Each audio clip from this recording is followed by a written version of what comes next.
Oi pessoal, sejam bem-vindos ao canal Natália Concolato. O tema de hoje é sobre espessante alimentar.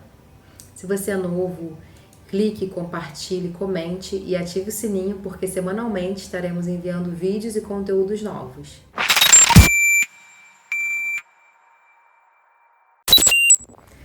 Pessoal, o tema de hoje é sobre espessante alimentar. Eu não sei se você compreende bem a importância desse assunto para nós fonoaudiólogos. Por quê? Nós somos responsáveis por avaliar, prevenir e reabilitar a disfagia, que é um sintoma e não uma doença. Nós também somos responsáveis por prescrever o espessante, visto que o espessante ele abarca esse universo da disfagia. Saber sobre o espessante, saber qual tipo de espessante indicar é muito importante, porque o nosso desconhecimento pode colocar em risco a vida de um paciente. Os espessantes alimentares, eles são divididos em duas categorias, os naturais e os artificiais. Os artificiais são os mais comuns e eles são divididos em duas bases, a base de goma de xantana e a base de amido de milho. É muito importante a gente saber do que eles são feitos, do que eles são constituídos, por quê? Por exemplo, se eu tenho um paciente com diabetes, eu não posso indicar um espessante de amido de milho. As consistências do espessante industrial também são importantes e muito discutidas. Existem 3 tipos de consistência: néctar, mel e pudim. Como eu falei nos stories, o néctar ele lembra a viscosidade de um xarope. Já o mel ele lembra a consistência e a viscosidade de um mel. E o pudim lembra a consistência e viscosidade do pudim. Usualmente nós temos essas 3 consistências. A mais utilizada geralmente é o néctar. E a menos utilizada, que está caindo em desuso e por diversas vezes é contraindicada, é o pudim. Por quê? Os espessantes industriais, eles variam na sua formulação. E recentemente foi feito um estudo que comprovou que alguns espessantes têm mais sódio do que o outro. Então, se você tem um paciente que você precisa utilizar o espessante em toda a água e utilizar sempre a quantidade de pudim, e se esse espessante especificamente tiver uma quantidade alta de sódio, aquele paciente futuramente terá problemas por ingerir essa quantidade alta de sódio. É importante também a gente categorizar os espessantes naturais. Isso também é um tema de várias controvérsias. Por quê?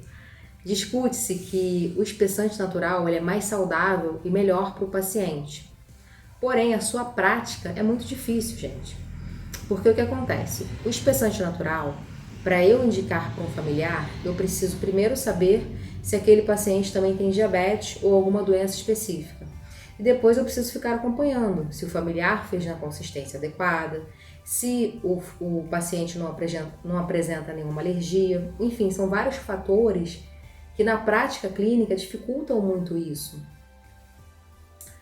Entre os espessantes naturais, nós temos principalmente o amido de milho e a fécula de batata. São os mais usados.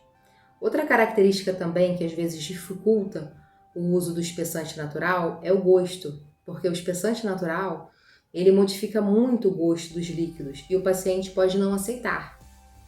Mas e se o paciente também não aceitar o espessante industrial? Eu não sei se vocês já ouviram falar, mas as bebidas gasosas, elas dão uma sensação de que a disfagia acabou no paciente. E alguns estudos falam que realmente elas trazem essa sensação e não ocorre disfagia naquele momento. Por isso, algumas vezes, quando eu não consigo utilizar com os meus pacientes o espessante para a água, eu indico a água com gás. Veja bem, eu estou falando como fonoaudióloga, não como nutricionista e o que pode acarretar em benefícios nutricionais ou malefícios.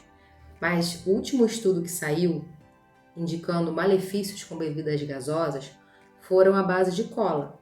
Já a água gasosa pura, sem aqueles ingredientes adicionais, nada foi verificado como controvérsia. Então, isso também é uma boa dica. Mas por que é importante que a gente saiba sobre espessantes como fonoaudiólogo?